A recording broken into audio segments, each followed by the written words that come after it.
Je suis ravi d'être là. Merci beaucoup à l'Agence du livre et de la lecture de Bretagne pour les invitations de ma petite personne, mais aussi de toutes celles et ceux autour de moi ce matin. Je m'appelle Charles Edouin, je suis cofondateur du projet Livre Éco, qui est actuellement une librairie en ligne, mais qui avait été avant tout un collectif de maisons d'édition engagées dans l'éco-responsabilité. Ce qui est assez étonnant, c'est que moi je viens du Havre, en Normandie, je vis à Paris et ma famille vient de Spézet en Bretagne. Donc je suis ravi de pouvoir parler de toute l'édition régionale avec vous ce matin. Et pour parler de tout ça, on va avoir plusieurs intervenantes et intervenants. Bonjour à toutes et tous. On va commencer avec Mélanie Mazan, qui est libraire au Rideau Rouge dans le 18e arrondissement et qui est coordinatrice de l'Association pour l'écologie du livre, dont j'espère... Pardon, t'inquiète pas, j'ai tout en mémoire. Donc j'espère que vous êtes toutes adhérentes et adhérents. Et je vous invite à le faire sinon. Il y a beaucoup de ressources. Mélanie nous en parlera. Bonjour Mélanie. Bonjour. On continuera avec Fanny Valenbois, qui est non seulement formatrice et consultante, mais qui a accompagné Shift Project sur la partie décarbonons la culture pour le livre. Donc elle aura plein de choses à nous dire. Bonjour Fanny. Ensuite, nous continuerons avec Audrey et François, des éditions La Butineuse, donc pour avoir une expérience de maison d'édition qui a eu la volonté de suivre ses engagements écologiques au sein même d'un projet éditorial. Donc on va avoir un beau récit d'expérimentation bretonne. Bonjour.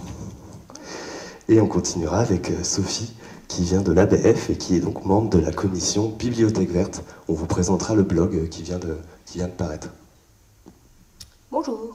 Et je terminerai pour parler du petit dossier qui vient de paraître auprès de la FIL, la Fédération interrégionale du livre et de la lecture, Livre et lecture à l'heure de l'écologie. Il est paru le 29 novembre et j'ai eu la chance de faire un petit propos introductif pour ce dossier. Ça vous va? On fait ça? Parfait. Et bien je laisse Mélanie nous parler de l'Association pour l'écologie du livre, surtout peut-être autour des trois piliers qui font l'association, les trois écologies de Guattari. Bonjour. On va commencer par essayer de dimensionner ce qu'on entend par l'écologie du livre, en tout cas du point de vue de l'Association pour l'écologie du livre, dont je fais partie. Alors pour nous, l'écologie du livre, elle s'appuie sur trois piliers, l'écologie matérielle, l'écologie sociale et l'écologie symbolique. Bon, ça commence dur dès le matin. On va rentrer un petit peu dans les détails. En fait, ces trois écologies, c'est un hommage direct à Félix Guattari, qui était un philosophe et psychanalyste français, notamment collègue de Deleuze. Voilà. Et Guattari, en 89, il a écrit un petit texte qui s'appelle Les trois écologies, que je vous invite à lire, qui est très intéressant et toujours d'actualité d'ailleurs. Qu'est-ce qu'il dit dans ce texte? Il fait un triple constat. Il fait le constat d'une catastrophe écologique environnementale imminente, notamment sur le plan des pollutions et de la biodiversité à l'époque. Il fait le constat d'un délitement des liens sociaux, et parce qu'il est psychanalyste, il s'intéresse aussi à l'individu, à la psyché. Il fait le constat d'un renfermement général sur soi et d'une vulnérabilité croissante de l'individu.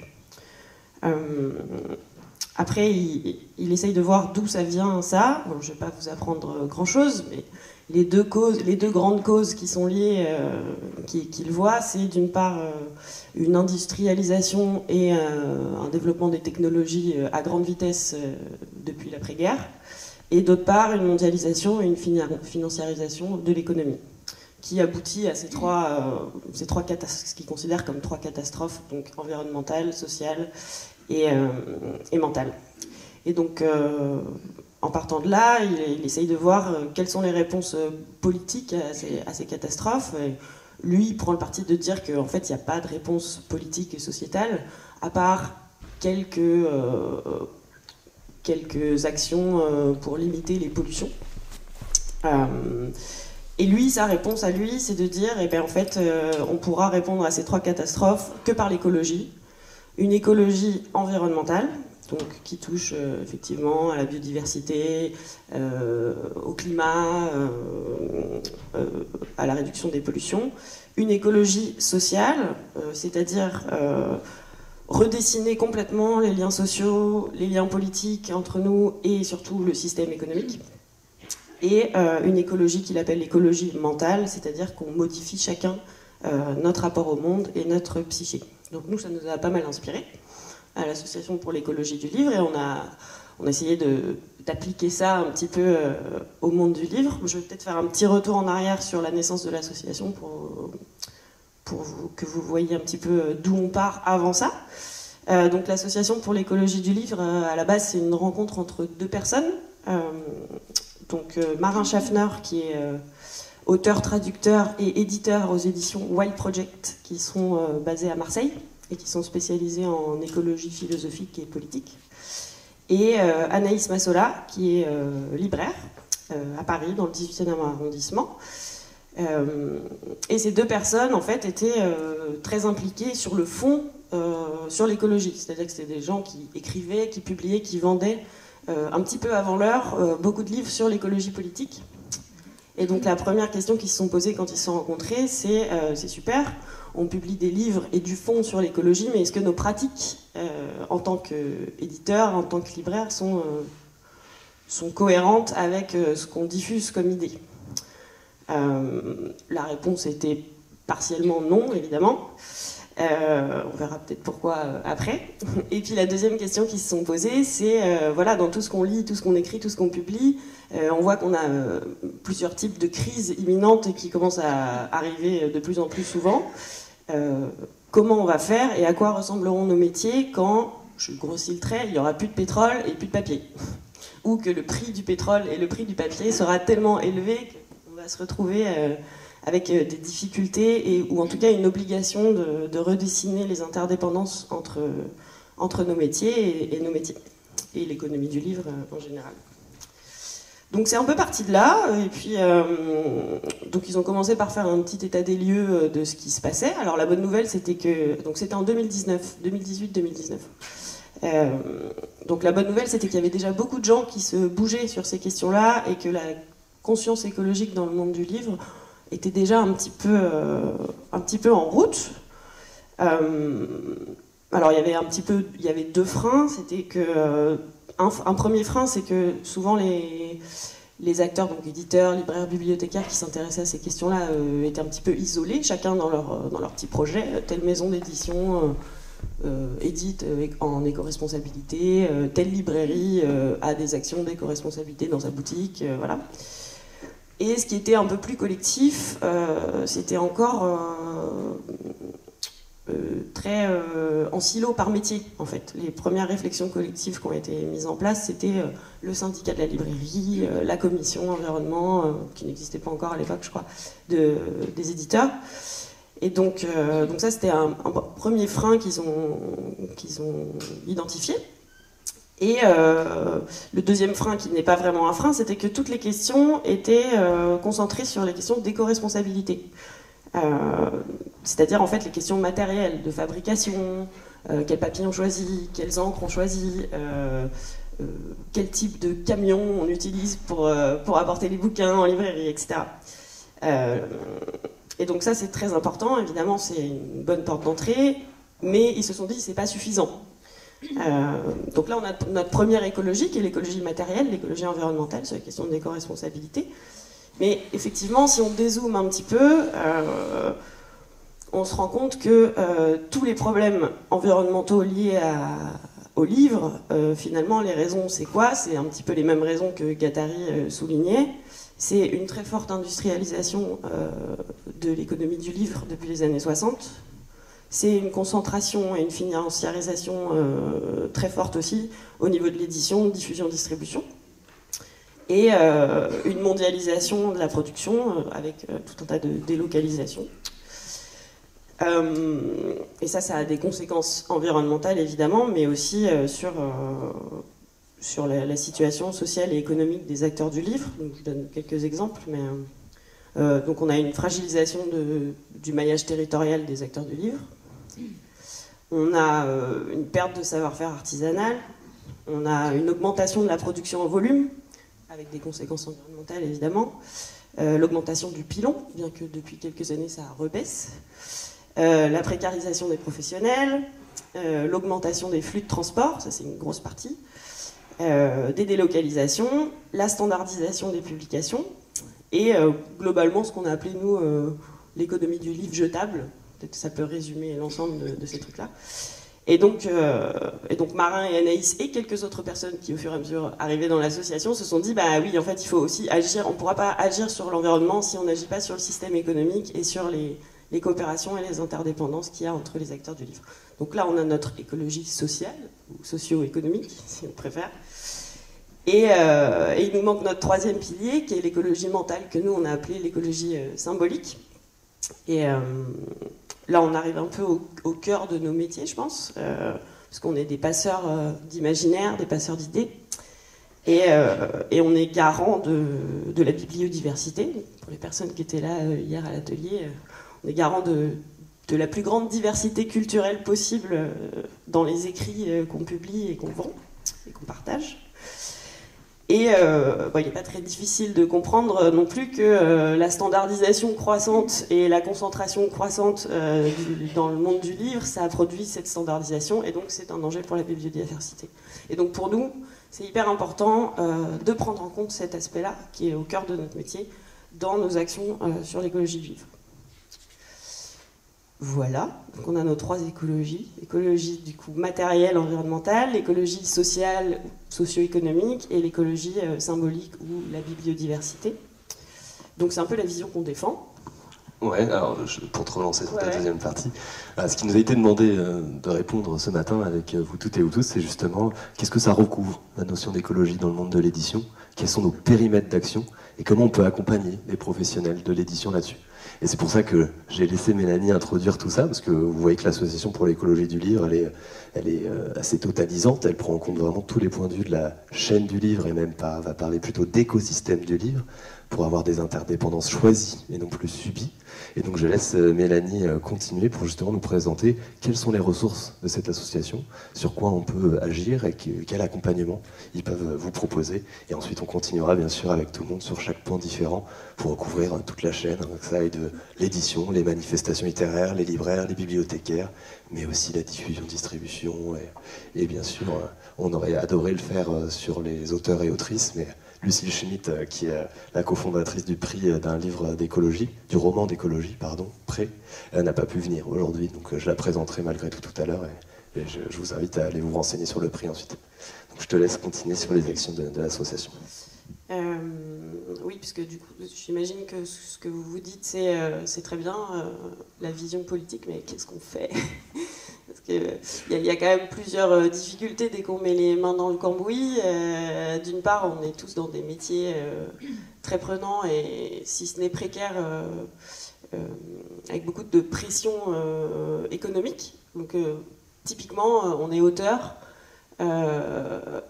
Une fois qu'on a envoyé X dizaines ou centaines de manuscrits à son éditeur, on n'a plus trop envie de négocier des clauses d'éco-responsabilité dans son contrat, ou en tout cas on n'a pas la force de le faire.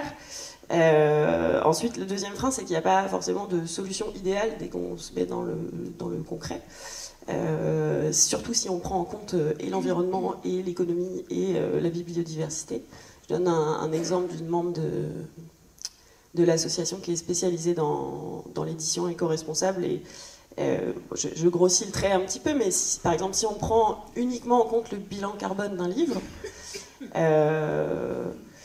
et qu'on doit choisir entre la Chine et l'Europe de l'Est pour imprimer parce qu'on n'a pas l'argent pour imprimer en France par exemple, ou l'opportunité, et ben en fait en termes de bilan carbone pur, le bilan carbone est plus faible en imprimant en Chine qu'en Europe de l'Est parce que en fait les économies d'échelle par cargo sont plus grands que par camion en Europe.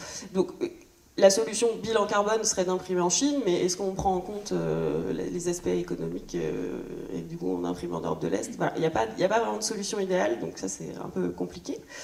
Et surtout, comme je disais tout à l'heure, on se sent un petit peu isolé. Donc, pour revenir à ta question, du coup, nous, ce qu'on essaye de faire, c'est de lever un petit peu ces freins. Donc, on a une première partie, un premier pôle qui est tout simplement un pôle de réseau, de coopération. Donc, c'est un peu ce qu'on disait hier sur les dynamiques collectives. C'est important d'avoir un espace pour les gens qui sont déjà impliqués dans des démarches ou qui ont envie de le faire, de pouvoir se retrouver et échanger sur les initiatives inspirantes qu'ils font ou qu'ils connaissent, sur leurs freins, sur leur découragement aussi, parce que on a aussi l'association n'a que des adhérents individuels, pas de personnes morales. Donc on a aussi des personnes qui travaillent dans des grandes maisons et qui sont un peu démunies dans leur poste. Voilà, donc on a environ 300 adhérents sympathisants, une grosse cinquantaine de membres actifs. Et dedans, il y a donc tous les métiers du livre, des auteurs, des éditeurs, des libraires, des bibliothécaires. On a aussi beaucoup d'étudiants, d'universitaires. Et des représ. Quelques personnes de la diffusion, de distribution. Tout à fait. J'étais extrêmement surpris. C'est moins, au niveau statistique, il y en a moins, mais ça commence et on aimerait bien en avoir plus parce que c'est un petit peu le nerf de la guerre. Et puis on a des personnes qui sont membres ou proches du réseau qui font partie de réseaux parapublics institutionnels, des personnes du CNL, des personnes de la commission environnement du SNE, donc syndicat de l'édition, du SLF, syndicat de la librairie, des personnes qui sont à la commission bibliothèque verte, voilà, donc ça c'est super parce que ça permet de faire du lien entre ce qui avance dans les institutions et puis nous, ce qu'on fait. Et aussi, surtout, bien sûr, les régions. Il y a beaucoup de structures régionales du livre qui nous ont rejoints, avec certaines personnes qui ont été embauchées, clin d'œil, sur une mission spécifique transition écologique dans les structures régionales du livre. Et ça permet d'avancer beaucoup plus vite, évidemment, parce qu'au niveau régional, on est beaucoup plus sur le terrain. Je finis vite. Ensuite, on a un pôle ressources, parce que l'idée, c'est vraiment de s'auto-former et d'apprendre ensemble. Donc, on a plein de compétences, parce qu'on a plein de gens qui font plein de choses intéressantes déjà et qui sont membres de l'asso, et donc qui partagent leurs initiatives, leurs compétences. Et puis, on fait de la recherche par-dessus ça pour compléter. On fait du plaidoyer, donc tribune, on essaye d'intervenir justement en institution. Beaucoup de sensibilisation, en fait, c'est ça le gros du truc, typiquement en intervenant dans des journées comme aujourd'hui. Un volet formation qu'on est en train de développer, qui demande un peu plus de structure. Et puis, j'en oublie un volet qu'on appelait exploration, expérimentation, qui du coup va être très en lien avec les régions, pour le coup, parce que c'est des structures qui sont sur le terrain, qui connaissent les acteurs et les actrices du livre sur les territoires, et qui ont un petit peu de financement aussi pour mettre en place des choses. Donc, on a bon espoir de passer vraiment dans le concret et dans l'expérimentation de projets écologiques et coopératifs dans les régions. Notamment en Normandie, qui est la région la plus avancée en la matière. Marion Casi, elle est dans la salle, je pense, elle pourra vous en parler à l'atelier suivant. Arrête, ils vont croire que comme je suis normand, on fait du favoritisme. Je vous en parlerai aussi, il y a bien sûr les Pays de la Loire qui sont extrêmement avancés. Et pour un petit rappel historique, avant cette drôle de période du Covid, c'est l'Occitanie également qui avait fait une première journée interpro en parlant d'écologie du livre en 2017 déjà. Donc c'était il y a un petit moment. Merci beaucoup, Mélanie, ça fait bien le tour du sujet. Vous voyez qu'il y a plein de pans à envisager pour l'écologie du livre. On va rentrer un peu dans le pratique. Donc non seulement avec l'association pour l'écologie du livre qui est de mieux en mieux structurée, je crois qu'il y a une newsletter hebdo maintenant, ou mensuelle. Ouais, on a une... Tu l'as éteint. On a une newsletter qui paraît 4 fois par an, et après, si on rentre dans les membres actifs, effectivement, okay. on a une plateforme de discussion. Voilà, il y a un Framateam aussi pour vous discuter, vous organiser en petits groupes, et effectivement plein de groupes de travail dont je fais partie sur tous les pans, que ce soit matériel, social et symbolique. Et alors, pour rebondir un peu à ce qu'évoquait Mélanie, effectivement, le bilan carbone, c'est une approche qui ne prend pas forcément en compte tout, mais elle est nécessaire, indispensable. En fait, c'est la question de mesurer pour s'améliorer. Et alors, je suis ravi que Mélanie ait pu prendre l'exemple des camions polonais face aux porte-conteneurs chinois. C'était super. Ça, c'était la transition. Alors moi, je viens du Havre, donc les porte-conteneurs, j'en ai un peu marre aussi. Mais effectivement, c'est un bilan carbone qui est moindre que celui d'un camion qui fait toute l'Europe. Est-ce que tu veux bien nous en parler du coup, Fanny? Volontiers. Alors, peut-être, bonjour, merci, pour un mot d'introduction, pour vous dire d'où je vous parle et me situer aussi. Mélanie l'a bien rappelé, on a besoin d'une vision très large et qui prenne en compte tous les enjeux. Et moi, je vais faire un peu le contraire. Et je travaille sur une focale qui est très resserrée, parce que je travaille sur les enjeux énergie-climat. Donc sur ce qu'on appelle la double contrainte carbone, c'est-à-dire la dépendance de nos activités aux énergies fossiles et le risque que cela représente, risque économique, de pénurie de ressources et autres, et puis la contribution que ça représente au changement climatique. Donc ce sont des enjeux essentiels, mais c'est une toute petite partie du problème. C'est un très très gros problème, donc ça fait quand même une grosse partie. Mais travailler sur les enjeux énergie-climat, ça ne veut pas dire qu'il faut négliger les autres enjeux, à la fois sociaux, mais aussi les autres enjeux environnementaux, que sont l'effondrement de la biodiversité, les diverses pollutions, etc. Donc voilà, juste pour vous redire que je parle avec un très fort biais et qu'il faut en tenir compte.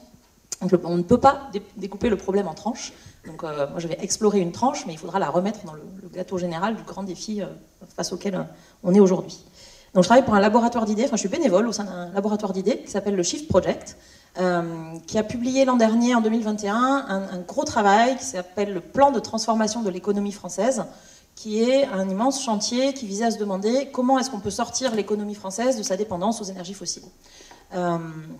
Et pour ça, qui a publié un ensemble de 20 rapports. Donc, on a étudié cette question pour l'agriculture, l'industrie, le fret, etc. Mais aussi les services, donc l'administration publique, la santé et la culture, qui est un sujet qui était un peu absent jusque-là de ces questions de décarbonation. Donc, il y a un rapport qui s'appelle Décarbonons la culture, au sein duquel vous avez 4 chapitres, spectacles, musées, art visuel, audiovisuel et livres et éditions. Ils sont inégalement aboutis, parce qu'on a commencé à travailler plus ou moins tôt ou plus ou moins tard. Donc le spectacle est très abouti, le livre était plutôt encore un peu immature, et donc on va relancer des travaux de recherche en 2023. Si ça vous intéresse, venez me voir tout à l'heure. Pour aller plus loin, la méthodologie du Shift, c'est vraiment une approche par le bilan carbone. Donc c'est compter, estimer, identifier les principaux postes d'émissions. Donc où est-ce que j'émets des émissions de gaz à effet de serre, où est-ce que je fais des émissions de gaz à effet de serre quand je fabrique un livre, quand je vends un livre en librairie, quand j'ai une activité de bibliothèque ou de manifestation littéraire. L'idée étant qu'on a besoin d'identifier les postes pour les réduire efficacement. Petit rappel, hein, la méthodologie du bilan carbone, c'est Cocorico français, Jean-Marc Jancovici, que vous connaissez sans doute toutes et tous, qui a non seulement créé le Shift Project, mais également Carbone 4, ou Carbone 4 c'est une autre Carbone 4 c'est une structure privée de conseil, donc qui n'a pas de rapport avec le Shift Project, qui est une association à but non lucratif. Super. Et juste pour rappel, ça a été créé et breveté par l'ADEME, qui est l'agence de la transition écologique, et qui a publié récemment une version enrichie de leur rapport communication responsable, dans lequel vous retrouvez une maison d'édition, la Mer Salée, des Pays de la Loire, qui a pu justement parler de tout ça. Donc si vous voulez vous intéresser à la méthodologie bilan carbone, je vous invite à aller voir l'ADEME. Je te laisse continuer, merci. Merci, et sur les ressources qui viennent de sortir, vous pouvez regarder aussi, toujours par l'ADEME, si je ne dis pas de bêtises, mais je crois que c'est ça, ils viennent de publier une étude, alors pas seulement sur le bilan carbone, mais sur ce qu'on appelle l'ACV, l'analyse en cycle de vie, donc qui prend aussi en compte l'impact sur les ressources, notamment donc toute la dimension d'extraction, sur la digitalisation dans la culture, et il y a une étude, livre numérique vs livre papier. Donc voilà, si ça vous intéresse, et je spoil, mais en gros ça dit que la liseuse est pertinente d'un point de vue environnemental à partir de 200 livres lus sur la même liseuse. Donc voilà. Ça montre où on peut placer la liseuse dans la solution de la transition. Et j'en profite pour dire qu'au Shift, on ne croit pas que la digitalisation de la culture soit forcément une solution environnementale. Au contraire, il y a des endroits où c'est pertinent, il y a beaucoup d'endroits où c'est une fausse bonne idée. Je ne vais pas vous présenter en 5 minutes, parce que j'ai envie aussi d'entendre tout le monde ici, les résultats de l'enquête, de l'étude, qui est longue, c'est un rapport qui fait 200 pages et qui est encore en chantier et qu'on va continuer à améliorer. On a cherché donc à publier des bilans carbone, tout est en open source, le but est que ça soit vraiment accessible à tous. En gros, les préconisations qui sont communes à toutes les parts, donc à tous les secteurs de la culture, les deux grandes conditions pour lesquelles, à notre avis, on arrivera à faire la transition d'un point de vue énergie-climat, c'est d'abord d'avoir des politiques publiques ambitieuses sur ce sujet. Donc c'est aussi ce qui nous rassemble là aujourd'hui, à l'initiative d'acteurs publics qui s'emparent de ces sujets, qui cherchent à les porter. On a besoin de nouveaux dispositifs, on a besoin peut-être de réévaluer, de faire évoluer les dispositifs d'intervention, etc. Ce que j'essaie de dire par là, c'est qu'on est très convaincus au Shift qu'on ne s'en sortira pas par une logique d'éco-geste individuel, et là on est très aligné, je crois, avec l'écologie du livre.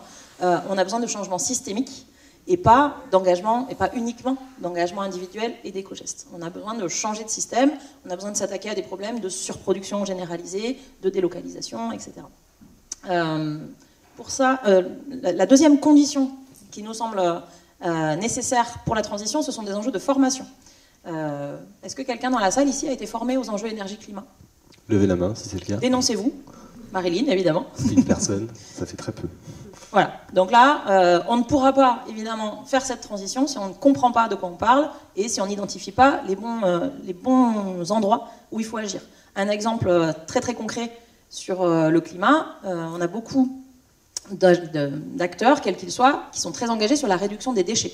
Vous avez raison, il faut le faire, c'est essentiel, mais c'est essentiel pour un point de vue ressources, gaspillage, pollution. D'un point de vue climatique, ce n'est pas là qu'est l'enjeu, du tout. Quand vous avez fait le tri des déchets, vous n'avez quasiment rien fait pour le changement climatique.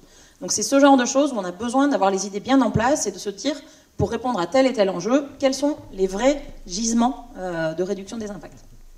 J'avance pour vous dire qu'en gros, on propose 5 catégories d'actions possibles qui sont l'éco-conception, donc le fait de travailler. Et alors, éco-concevoir, c'est pas seulement éco-concevoir un livre, même si bien sûr c'est possible, c'est éco-concevoir l'ensemble de nos activités. C'est-à-dire se demander dès le début d'un projet, de quelles ressources j'ai besoin, ressources humaines, ressources matérielles, où est-ce qu'elles sont localisées, comment je vais les transporter, quelle est la durée de vie de mon projet, de mon produit, de mon objet, quelle va être sa fin de vie, quelle va être sa circularité, est-ce qu'il va avoir un usage unique, on parlait du livre jetable, est-ce qu'il va avoir un usage multiple, sur combien de temps, comment il va être recyclé, réutilisé, etc. C'est quelque chose, une démarche qui s'applique à tout ce qu'on fait. On peut travailler à relocaliser, et dans le livre, c'est évidemment relocaliser la production. Notre propos n'est pas de dire qu'il faut relocaliser la création, les idées, etc. Moi, je ne tiens pas à avoir que des livres bretons pour la Bretagne, c'est pas du tout ce qu'on porte. Mais par contre, est-ce qu'on est obligé, effectivement, d'imprimer en Chine? Peut-être que là, il y a un enjeu beaucoup plus facile, on va dire. On propose la direction d'explorer la possibilité de ralentir, et ça peut se connecter à des enjeux de bien-être au travail. Je suis à peu près sûre que vous avez tous expérimenté un peu le sentiment de hamster dans sa roue, qui un projet chasse l'autre, un livre chasse l'autre, un carton de livre chasse l'autre, etc. Et ça peut aller avec la dimension de réduire les échelles. Est-ce qu'à un moment, on arrête d'évaluer nos projets, nos activités au toujours plus, à la croissance, à 5% de plus par rapport à l'an dernier, à une jauge plus importante pour ma manifestation culturelle, à un nombre de nouveautés plus important, etc., etc. Et le dernier, qui n'est pas le plus simple, on propose d'explorer la possibilité de renoncer à certaines activités. Alors, renoncer, c'est quelque chose qu'on fait tout le temps, pour des raisons économiques, c'est trop cher, ou pour des raisons techniques. Votre régisseur sur un festival qui va vous dire « Non, non, là, ton truc, c'est pas possible techniquement, on va pas y arriver ». Eh ben, on le fait rarement aujourd'hui pour des raisons écologiques. On propose de se dire que oui, je vais renoncer à des opportunités commerciales, artistiques ou que sais-je, parce que écologiquement, c'est pas soutenable. Un exemple qu'on donne beaucoup pour le spectacle vivant, c'est la réalité virtuelle. C'est quelque chose qui fait son arrivée dans le spectacle. Le ministère a investi 10 millions d'euros l'an dernier pour favoriser l'expérience augmentée du spectacle vivant. Voilà. Est-ce que c'est quelque chose qui est nécessaire ou pas? Et est-ce qu'on peut y renoncer, vu l'impact des technologies de réalité augmentée, de la fabrication des casques, de l'usage des données numériques, etc. Dans le livre, ça pourrait être peut-être les livres numériques à pile, on clique, on ne sait pas le fabriquer en France, on ne sait pas le recycler. Voilà. Donc, il y a des choses auxquelles on pourrait renoncer. Et voilà, je termine là-dessus en disant que ça montre une variété de stratégies possibles. Chacun peut s'emparer de ce qui lui parle, le faire à sa mesure. Et pour ça, on a un grand besoin de coopération et d'ouvrir des espaces de concertation avec l'appui évidemment de la puissance publique. Merci mille fois, Fanny. Il te resterait même 2 minutes et je vois bien que tu n'as pas envie de faire d'autopromotion, alors je vais le faire pour toi. Donc Fanny, non seulement vous pouvez aller la voir juste après ou poser des questions à la fin de cette petite table ronde sur ce que ça veut dire ACV encore plus en détail, donc l'analyse de cycle de vie qui vous permet de mettre votre grille de comptabilité carbone sur vos activités. Donc il y a aussi le RC, éviter, réduire, compenser, que tu évoques. Là, on a vu toute la dimension socio-économique et matérielle avec l'Association pour l'écologie du livre. On a vu à quelle part contribution aux émissions de gaz à effet de serre l'édition participe avec Fanny. Et donc je suis ravi que tu parles de toutes ces méthodes qu'on pourra évoquer plus longuement par la suite, ou en formation avec Fanny, puisqu'elle est formatrice et consultante pour cela. Je rappelle que l'agence régionale du livre et de la lecture de Bretagne a proposé des temps de formation. J'étais ravi de le faire avec elle, d'ailleurs. On n'a eu que 4 ou 3 personnes à chaque fois. Donc je vous invite vraiment à vous inscrire à ces temps qui vous sont donnés par les AR2L. C'est gratuit, ces formations pour vous.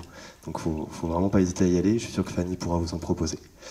Donc on a vu l'analyse de cycle de vie, on voit l'ERC.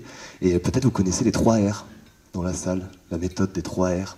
Il y a une très bonne chanson de Jack Johnson qui s'appelle 3R, Reuse, Reduce, Recycle, donc réduire, réutiliser, recycler.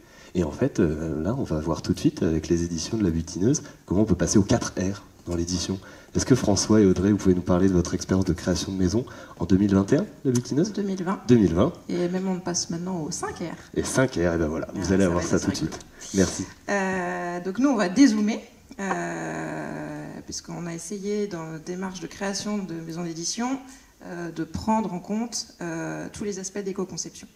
Moi, ce que je voudrais vraiment dire en préambule, c'est que c'est une démarche qui est difficile. Il y a beaucoup d'obstacles, les leviers sont faibles, donc on essaye de faire du mieux qu'on peut, mais avec beaucoup d'humilité. Il n'y a pas de recette magique, il n'y a pas de baguette magique surtout. L'aspect commercialisation chez nous, parce que la question de la diffusion-distribution est très clairement le point noir, mais comment est-ce qu'on a de la visibilité sans cela ?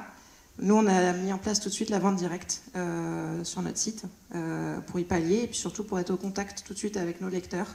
Ça nous paraissait vraiment important pour savoir quelles étaient leurs attentes, tant en termes de contenu qu'en termes de façon de faire. Donc ça, c'est vraiment une démarche qu'on a pensée dès le début. Nous, on a démarré avec un sondage pour savoir sur quel sujet on allait travailler. Donc vraiment une logique de coopération, de collaboration, tout de suite. Nous, je pense que notre engagement vraiment, il porte sur à la fois le travail graphique, le travail éditorial et de fabrication.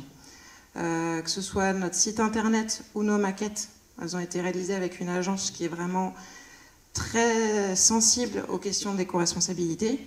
On a des maquettes qui sont très sobres, simples, sans saturation de couleurs, légères. Les illustrations sont au trait. Donc voilà, ça c'est vraiment un engagement qu'on a pris et voilà, qu'on continue à porter.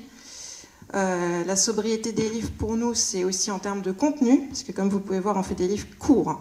Alors ça oui. Les livres courts, pourquoi ? On est parti d'une étude du CNL qui dit qu'en termes de pratique, en fait, les Français, ils ont beaucoup de choses plus intéressantes à faire que de lire, ou qu'ils n'ont pas juste le temps. Donc nous, on s'est dit, mais ces sujets, ils sont fondamentaux, donc on va essayer de leur faciliter la vie, et on va faire des livres courts. C'est un travail qui est difficile, parce que faire court, quand on veut dire en 130 pages ce qu'un livre en 300 dit, c'est beaucoup plus de travail. Et c'est quelque chose qu'on ne répercute pas en termes de prix de vente derrière. Donc, mais ça fait partie de notre engagement aussi. Les livres courts, on a aussi, en termes de matière première, quelque chose qui est moins impactant. On a travaillé sur un format qui est avec le moins de gâche papier possible. Donc ça, c'est pareil, c'est une réflexion en amont qu'on a menée avec les fabricants. Une discussion toujours dans cette logique de collaboration pour faire du mieux possible. Et donc voilà, des livres courts qui sont aussi, pour le coup, optimisés et numériques, parce qu'on veut s'adapter aux usages de tout le monde. Donc à la fois quand on lit chez soi, quand on est en déplacement, qu'on soit avec une liseuse ou qu'on ait envie d'avoir un livre papier. Voilà. Nous, notre logique, c'est vraiment de pouvoir être diffusé le plus possible, parce que ce sont des livres de connaissances qu'on porte. Après, tout ce qui est dimension, impression, fabrication, on a, nous, challengé notre fabricant parce on imprime en France. Enfin, nos livres sont imprimés en France, en Normandie, et maintenant aussi en Bretagne. Je suis passé devant l'imprimerie de Bretagne, moi, en rejoignant ce matin, j'étais ravi, c'était tout à fait cohérent. Et donc, nos livres sont imprimés en tirage court, on est sur des presses numériques. Pour s'adapter toujours au plus près, on travaille en précommande, donc on évite le stockage, on n'a pas de pilon,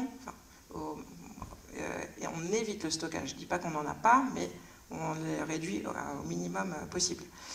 On essaie d'allier à ça les meilleures spécifications techniques, avec des papiers qui sont certifiés, cradle to cradle.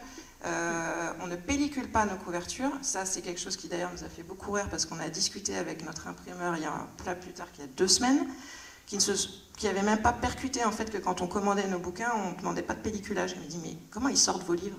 Est-ce qu'ils tiennent dans le temps? Je dis, bah oui, ça fait 1 an qu'ils sont sortis, ils n'ont pas bougé.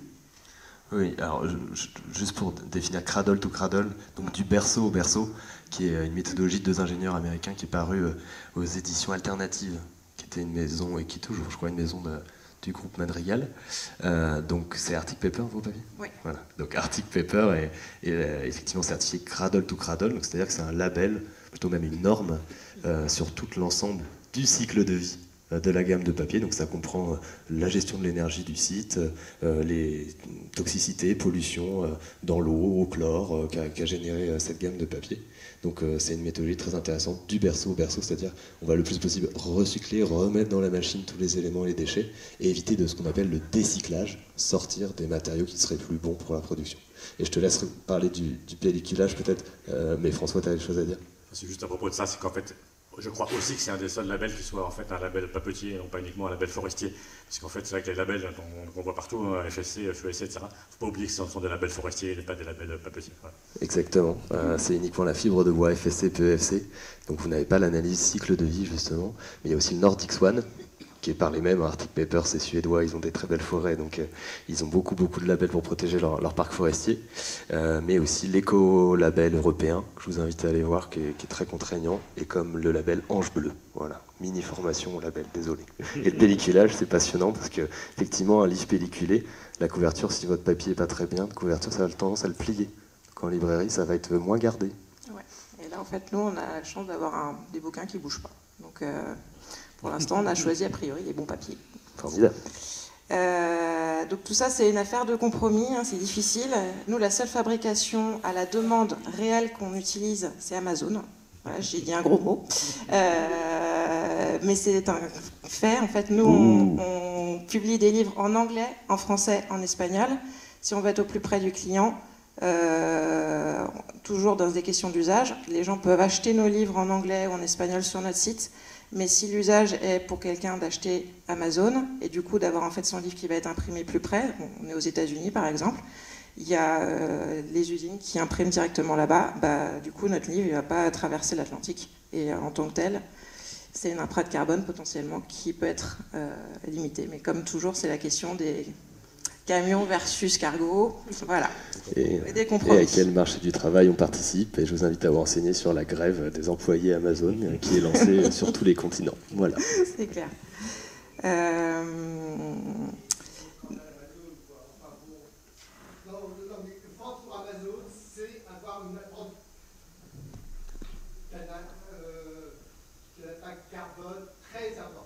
Je suis complètement d'accord avec vous, monsieur, et on va en parler dans les questions à la fin. Ce sera l'occasion de vous donner le micro, comme ça tout le monde nous entendra. Et c'est pour ça que je rappelle ce contexte social, en plus du contexte carbone d'Amazon. Et on y reviendra. On a un temps d'échange prévu. Je serais ravi que vous participiez, monsieur. Je te laisse continuer. Là, une fois de plus, nous, on ne cherche pas à aller 100% sur Amazon. On essaie d'aller auprès des gens. On est très, très conscient du fait qu'il y a un gros travail de pédagogie à faire, de sensibilisation. C'est ce qu'on fait quand nous, on intervient. On essaie d'être le plus possible présent sur des événements, en médiathèque, tout ce qu'on peut, mais on ne peut pas révolutionner les usages du jour au lendemain. Et la librairie peine en France à pouvoir proposer des livres bilingues, trilingues en autre langue. J'espère qu'on aura l'occasion de faire une table ronde là-dessus. Je vous invite à aller voir les dossiers de livres hebdo qui sont très bien faits là-dessus. Parce qu'il y a Exactement, il y a eu toute une campagne sur les réseaux sociaux de plein de maisons qu'on pourra citer tout à l'heure, qui ont enlevé leur code barre des quatrièmes de couverture. On parlera de tout ça, promis. Je voulais pas lancer la polémique. Et messieurs, vous aurez les micros, et je serais ravi que vous puissiez parler, mais on va laisser les éditions La Butineuse évoquer plein d'autres choses super. Alors, en l'occurrence, en France, il y a un très beau projet, nous qu'on suit depuis maintenant quelques années, qui est le projet Gutenberg One, qui est porté par Hubert Pudurand, qui était le président de la Fédération des imprimeurs, qui lui, à l'origine, avait un parc machine qui s'appelait Nespresso Book Machine, qui faisait de l'impression à la demande, qui venait des États-Unis. Donc, à un moment donné, il en a eu un peu assez de payer des royalties à la maison mère, et du coup, il s'est dit, je vais porter moi-même ce projet. Ça a été déployé chez l'Harmattan il y a très peu de temps. Donc maintenant, on peut tous avoir accès à cette machine. Ça commence à se déployer en région, donc ça c'est potentiellement aussi des réflexions à avoir, pouvoir mutualiser les ressources et d'avoir de l'impression réellement à la demande, avec vraiment des papiers choisis, certifiés, avec cette démarche vraiment d'aller vers quelque chose de responsable. On parlera de Gutenberg, hein, promis, il y a d'autres choses à entendre. Je vois les messieurs bouillir de l'autre côté, mais on en parle. Je vais faire un petit retour en arrière. Nous, au moment de la création de notre entreprise, on a suivi une formation en éco-conception. Et donc, avec une agence qui s'appelle Donnons du Sens, qui est à Rennes. Ce sont des formations qui sont hautement subventionnées par l'ADEME. Donc, c'est aussi pour ça qu'on a pu en bénéficier. On s'est beaucoup appuyé, nous, sur le rapport WWF qui est sorti en 2019 sur l'économie plus circulaire dans le livre. C'est aussi pour ça qu'on a décidé d'apposer le triment sur nos quatrièmes de couverture, parce qu'on considère qu'un livre, il a une fin de vie, et que le nier, c'est un leurre, selon nous. Et de l'Alliance des éditeurs et éditrices indépendants, que je vous invite aussi à aller voir. Parce que le monde du livre, culturellement en France, est très opposé au fait qu'on s'en prenne au livre. Dès lors qu'on pense à l'objet matériel, on pense qu'on s'en prend à l'objet, intellectuel, ce qui n'est pas du tout la même chose. Le livre intellectuel, il va perdurer dans le temps, alors que le livre matériel, il a une fin de vie. Dans l'étude, on dit que c'est une dizaine d'années, le temps de vie médian d'un ouvrage. Donc voilà, donc il y a ça. Juste des chiffres qui sont, à mon avis, toujours d'actualité. 10 à 15 millions d'euros, c'est le montant de l'éco-contribution annuelle dont l'édition est exonérée. Voilà. On a jusqu'à 63 000 tonnes par an. C'est la part de livres dans les ordures ménagères qui sont répercutés, donc les gens jettent leurs livres. 0%, donc maintenant ça a changé. Il y a la fréquence de consignes clairement affichée par les éditeurs, de savoir qu'est-ce qu'on fait d'un livre. Donc nous, la première démarche qu'on a eue, c'est de créer une page à la fin de nos ouvrages qui donne toutes les consignes de tri. Du coup, allez voir dans les dernières pages des livres. Et c'est donc là qu'on en arrive au fameux 5R, c'est-à-dire refuser l'usage unique. Donc les livres, ils sont à usage multiple, on peut les revendre, on peut les prêter, on peut les donner. Il y a beaucoup d'initiatives qui existent dans ce sens. On a Recyclivre, on a Emmaüs, on a les boîtes à livres, et ça peut permettre d'allonger la durée de vie d'un livre. Donc ça, c'est le premier R. Le deuxième, c'est réduire. Nous, ça passe par une réduction en termes de tirage, parce qu'on fait du tirage court. C'est aussi rendre les ouvrages disponibles dans les bibliothèques, à la fois physiques et numériques. Les bibliothèques ont un vrai rôle à jouer. Elles rentrent dans cette logique d'écologie du livre. Elles nécessitent pour ça des moyens, tant en termes de ressources, mais en termes de communication aussi, pour le faire savoir. En ça, les libraires aussi, ils ont un vrai rôle à jouer auprès des bibliothécaires, parce qu'ils font de la prescription. Nous, c'est grâce à notre libraire à Carnac que nos ouvrages sont maintenant en médiathèque. Et on fait des interventions très régulièrement. Il y a une des responsables qui est venue nous voir il n'y a pas très longtemps, en nous disant vos livres ils sortent énormément, pour nous c'est la plus belle des récompenses qui soit en fait. On ne cherche pas à faire du livre pour faire de la quantité, on cherche à faire de la qualité, des livres qui durent. Notre démarche toujours d'éco-conception, c'est d'avoir des maquettes très simples. Nos auteurs, à un moment donné, s'ils veulent dire, si on arrive à une fin de tirage, on dit on va réimprimer, est-ce qu'il y a besoin de mettre à jour le livre, est-ce que les données sont encore actuelles? S'il nous dit non, j'ai besoin de le reprendre, on fait un arrêt sur image, la maquette elle est facile, on le reprend et du coup le livre il est actuel. Et c'est vraiment cette logique de pérennité aussi de contenu qui nous anime.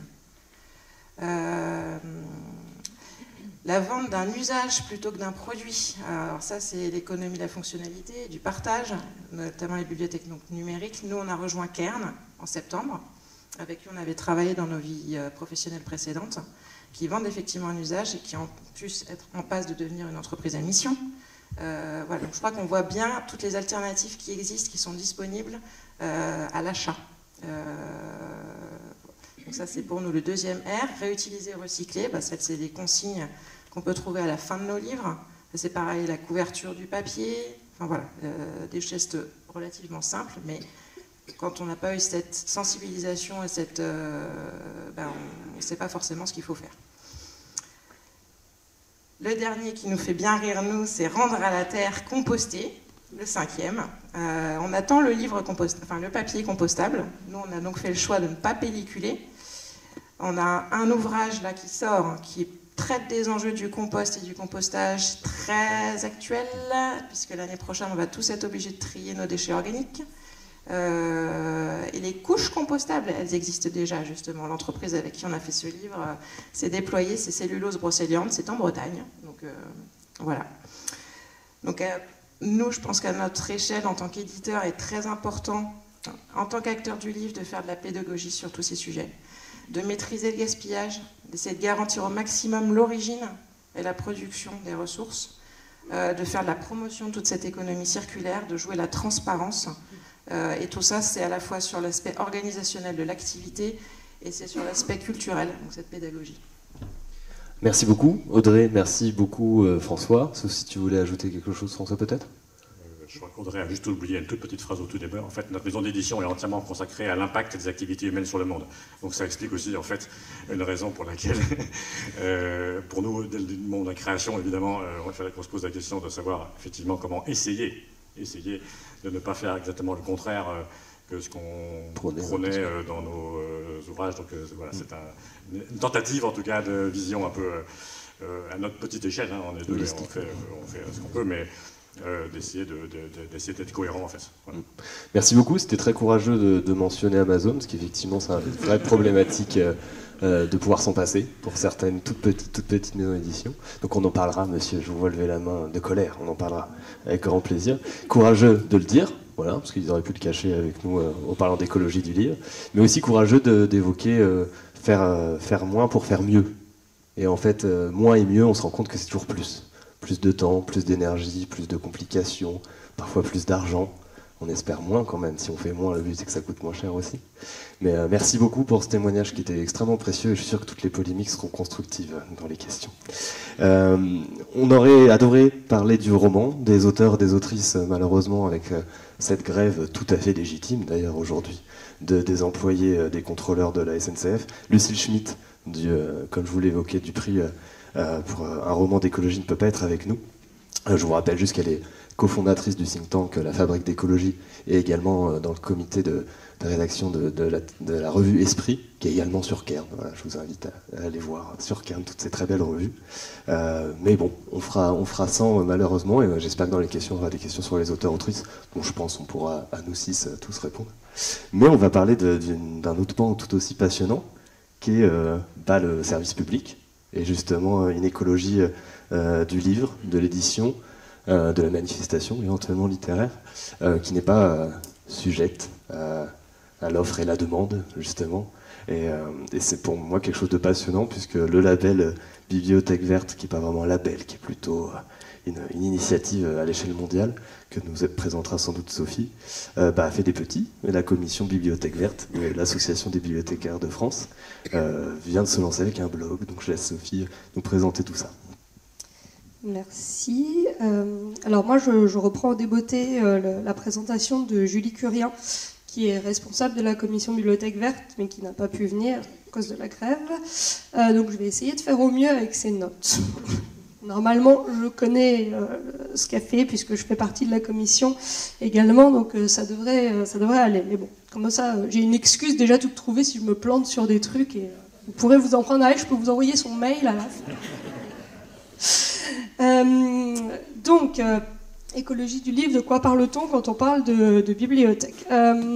D'abord, on voulait vous faire un petit point, juste parce qu'on n'est pas entre bibliothécaires, de ce que c'est que l'ABF, donc l'Association des bibliothécaires de France, qui a été fondée en 1906, reconnue d'utilité publique en 1969, qui est l'association de tous les bibliothécaires en France, que ce soit des professionnels ou des bénévoles, et donc qui débattent, réfléchissent et promeuvent le rôle des bibliothèques dans la société. C'est à peu près 2000 adhérents. Un congrès annuel et une organisation qui combine des approches territoriales avec des groupes régionaux et des approches thématiques avec des commissions. Et c'est pour ça que je vous parle de ça, puisque la dernière née de ces commissions est la commission Bibliothèque Verte, donc qui est née en juin 2022. En fait, qui est née de nouveau, on va dire, en juin 2022, puisque l'idée de la commission avait été proposée au Bureau national de l'ABF en 2020. Il y avait des bibliothécaires qui avaient commencé à travailler à l'époque sur un argumentaire, une lettre de mission de la commission, pour essayer de structurer la réflexion des bibliothèques autour des questions de développement durable. Or, vous savez ce qui s'est passé en 2020, ça s'est un petit peu perdu avec le Covid, on a perdu des gens, enfin bref, voilà, ça s'est un peu noyé, et le nouveau bureau de l'ABF, donc, qui a été élu l'année dernière, a relancé le projet et a voulu restructurer la commission, donc, qui a été créée en juin 2020 et pilotée par Julie Currier. On est actuellement 13 membres. Et on a plusieurs objectifs dans notre lettre de mission, qui est déjà d'assurer une veille sur les enjeux environnementaux, c'est-à-dire informer, se former, échanger, et du coup constituer un pôle d'expertise pour les bibliothèques et les acteurs du livre, aussi bien en bibliothèque municipale qu'en bibliothèque universitaire. Notre idée, c'est d'aider et d'outiller assez concrètement les collègues en fait, sur ces domaines-là, et le cas échéant des partenaires, exactement, dans les différents domaines qui animent les bibliothèques. Donc, la collection, aussi bien physique que numérique, la médiation, les services et des outils de pilotage. Notre idée, c'est de contribuer à inscrire les bibliothèques dans une démarche durable sur leur territoire.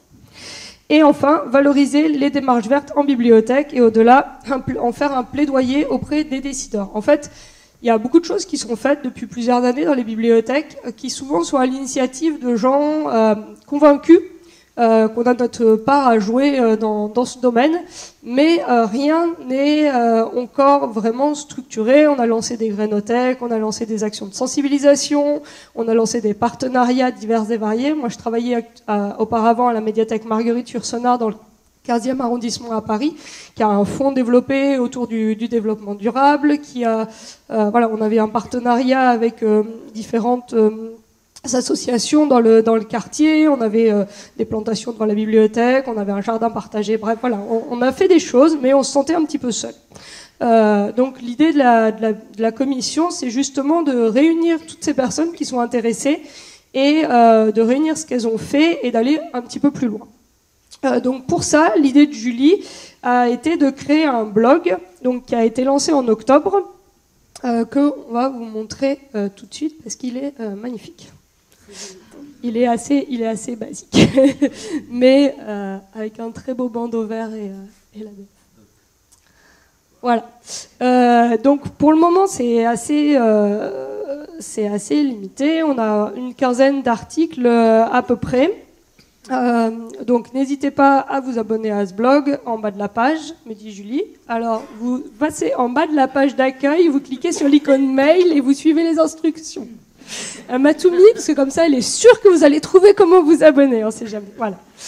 Non, je dirais il y a aussi le contact de la commission si ça vous intéresse. Donc ensuite plusieurs rubriques sur ce blog. On a une carte sur laquelle vous allez pouvoir voir, avec les différents champs couverts en fait par la commission. Donc c'est un petit peu petit, ouais, voilà, c'est ça. Donc voilà, ça c'est Julie qui a fait cette carte avec les différents champs d'action qui sont, comme vous le voyez, assez larges.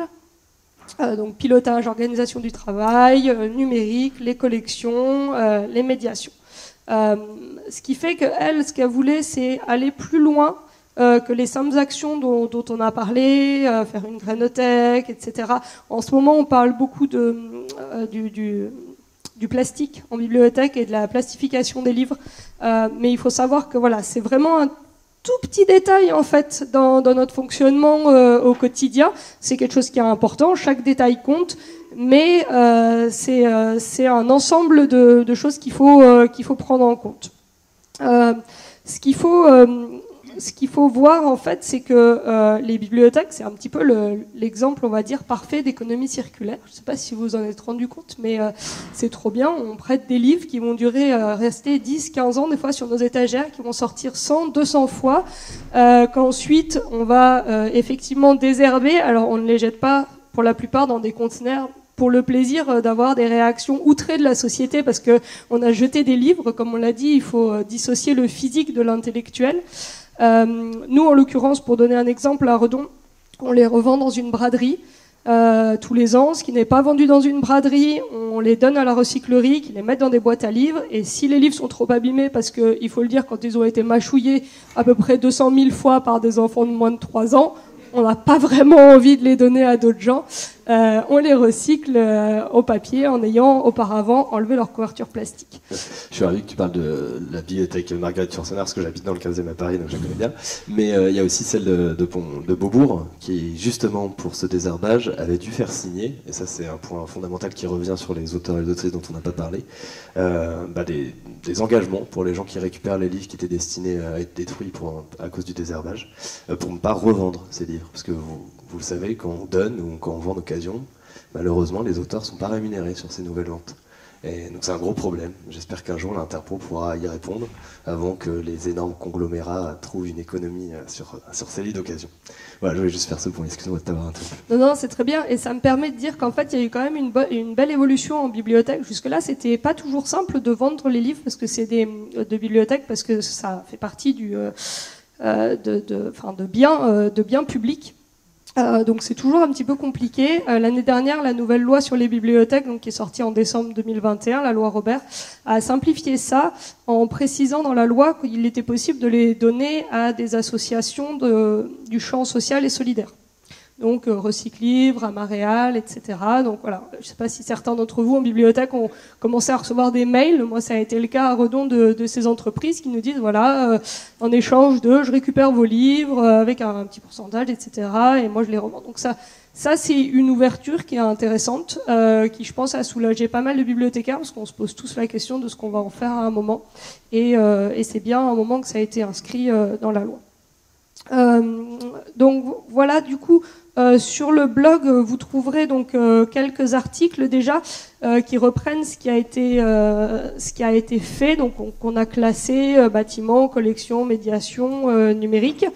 On a donc un entretien avec le Felipe, donc le Festival du livre et de la presse d'écologie. Il y a également le dernier article qui a été fait parler de la médiathèque de la Canopée à Paris qui a reçu un prix de l'IFLA de la Bibliothèque Verte.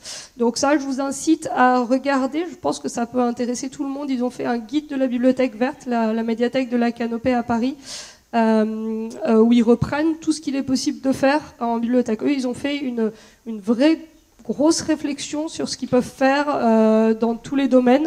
Donc voilà, il y a un entretien qu'on a republié sur ce sujet-là. On fait aussi des retours de journées professionnelles.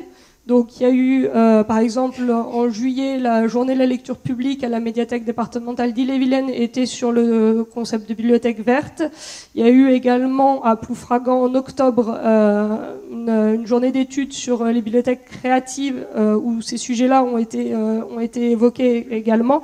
Donc voilà, le blog a pour but aussi de reprendre ça, de reprendre des webinaires et une rubrique agenda avec des rendez-vous professionnels aussi et on va dire les dates clés qui seront à retenir pour les années à venir. Donc la commission continue à se structurer, à publier. Il ne faut pas hésiter à nous écrire si vous avez un sujet à aborder et sur lequel on pourrait se faire le relais. Voilà, magnifique agenda avec tout ce qu'il y avait important, y compris ces rencontres normalement. J'espère, oui, c'est bon, tout va bien. Ça aurait été moche, donc. On est tous représentés. Voilà, je pense que j'ai fait le tour. Alors, en fait, pour savoir du coup, ensuite, moi, j'interviens sur le focus d'après, ce qui était prévu au départ, où je vais détailler un petit peu plus les outils, etc. Je suis passé assez rapidement, mais voilà, si vous avez des questions plus précises, je vais revenir un petit peu sur tous ces domaines que j'ai évoqués, qu'on a sur notre magnifique carte, sur tout ce qui est traité dans notre commission. Donc n'hésitez pas si vous avez des questions, soit maintenant, soit si vous venez au focus après. Génial, merci beaucoup Sophie, c'était extrêmement clair et je suis sûr que Julie sera extrêmement fière de ta reprise de ces notes. Bon, moi il va me rester que 2 petites minutes parce que j'ai beaucoup interrompu les intervenantes et les intervenants, je suis désolé, pour vous présenter très très rapidement le dossier de la FIL, donc la Fédération interrégionale du livre et de la lecture, qui regroupe toutes les AR2L, ARL, SRL, il y a beaucoup trop d'acronymes pour ces magnifiques agences du livre et de la lecture sur tout le territoire. Donc l'écologie du livre, en fait le nom du dossier c'est même livre et lecture à l'heure de l'écologie, pour tout vous dire. Donc je m'arrête très très rapidement pour vous laisser la parole. Alors, on va essayer de ne pas parler que d'Amazon, promis. Pour vous rappeler des initiatives qui m'ont moi beaucoup inspiré, à laquelle j'ai pu assister à la naissance, participer modestement aux discussions sur différentes agences, structures régionales. Alors je vais commencer par la Normandie, je suis désolé, mais comme elle a été évoquée plusieurs fois, il y a une charte, okay, de l'écologie de l'édition maintenant qui a été créée. Marion Casi dans la salle vous en parlera, je crois, très bientôt. Je vous invite à vous renseigner dessus. Le but est justement de pouvoir communiquer sur ses engagements, son éco-responsabilité, quelle économie on participe, relocalisation des savoir-faire. Tout est compris, il y a des posters, il y a des logos, c'est formidable. Ça fait suite à un énorme travail qu'a pu faire cette agence, à la fois de questionnaires, à la fois d'interventions, de webinaires, notamment avec l'Association pour l'écologie du livre. Mais bien sûr, la Normandie n'est pas la seule région, qui est pourtant une grande terre d'imprimerie et d'édition. Il y a aussi les Pays de la Loire avec l'agence Mobilis. Donc je vous invite aussi à aller voir de ce côté de cette agence-là, puisqu'il y a le projet Transéo, qui a été mis à jour particulièrement depuis l'embauche d'une personne grâce à l'appel d'offres de l'ADEME, dont on a parlé beaucoup de l'ADEME. Voyez, ça y est, il y a des budgets pour l'édition, donc il y a une personne qui, sur 3 ans, va pouvoir justement faire une synergie de toute l'interprofession dans les Pays de la Loire pour justement trouver des méthodologies, sensibiliser, former. Voilà, donc c'est le projet Transéo de l'agence Mobilis.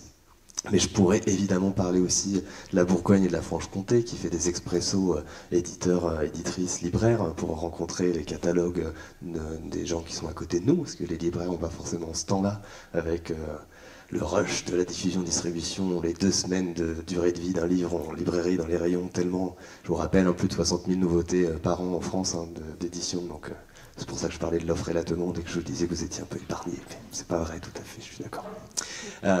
Mais bien sûr, énormément d'autres régions, la région PACA avec son agence fait beaucoup de choses, la région des Hauts-de-France aussi, et l'ALCA, Nouvelle-Aquitaine, fait aussi beaucoup de choses avec des enquêtes de mesurabilité carbone. La région Grand Est a lancé ça aussi avec Ecographe. Vous avez plein de résultats qui arrivent en cette fin d'année, donc c'est extrêmement d'actualité, ça bouge beaucoup. Voilà, je ne peux pas m'attarder sur toutes et tous, j'ai essayé de citer plus de régions que je pouvais, mais évidemment je vais finir par la Bretagne, parce que déjà merci beaucoup d'avoir organisé une journée comme ça, d'avoir fait de la place à l'écologie du livre, à ces questions en cette 2e journée. Merci pour les formations que vous organisez, je ne pourrais ne faire qu'insister sur le fait que vous, professionnels, elles vous sont gratuites grâce à ces agences, à ces structures régionales, mais également vous faites aussi des cafés, libraires, éditeurs, vous faites aussi beaucoup de parutions, beaucoup de dossiers sur ces sujets de l'écologie, et je suis sûr qu'il y a plein de choses qui vont arriver, des enquêtes également, et vous en parlerons toute la journée. Merci à toutes et tous d'avoir participé, et on attend vos questions, je ferai passer le micro, n'hésitez pas.